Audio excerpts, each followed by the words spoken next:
Well, hey guys, welcome from my house again. We're in a series called Moving Forward When Everything is Standing Still.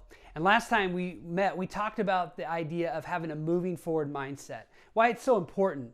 And today I want to talk about the idea that moving forward is going to take effort. And the last couple of days have been just tough on all of us. Now, for me, I think fear and anxiety sometimes makes me want to stay in bed. I just want to pull the covers over my head and just stay there. For others, it might be the transition to working at home. This has been another thing I've been dealing with. I've had more online meetings in the last 3 days than I've had in the last 3 years. And that just makes everything more difficult. But I think if I could name one emotion that I've been feeling, it's just this sense of being overwhelmed. Just kind of making everything hard to focus on. It's been hard to read my Bible. It's been hard to pray.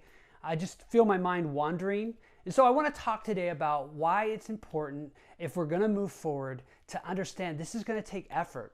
There's a resistance that we're going to have to fight through if we're going to move forward. For one of the first letters Paul ever wrote was 1 Thessalonians, and here's what he writes.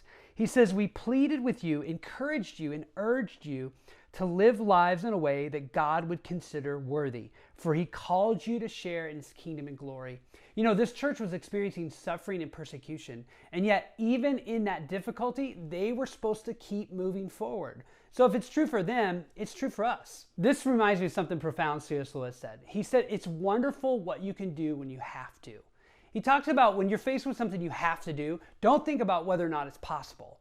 Instead, just realize you have to do this and you have to make it happen. Whether you're talking about riding your bike or swimming or learning how to skate, these are activities that are pass fail, right? You're either going to ride your bike and succeed or you're going to fall. When you were taught how to swim, you jumped in the water, someone threw you in there, I don't know, and you either swam or you sank.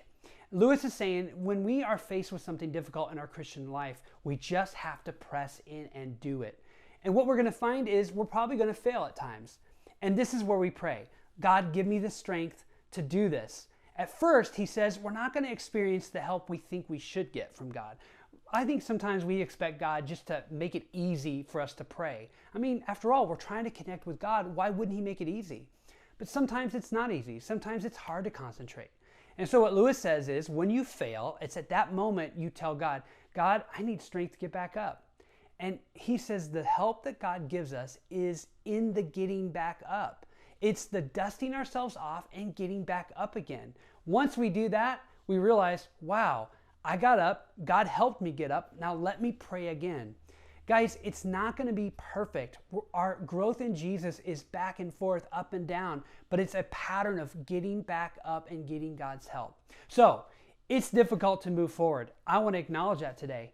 But this is what we're called to. It's hard, but let's do it. With something that Paul says in Romans chapter 5, we can rejoice too when we run into problems and trials, for we know that they help us develop endurance. And endurance develops character of strength, and character strengthens our confident hope of salvation. So here's what Paul's saying.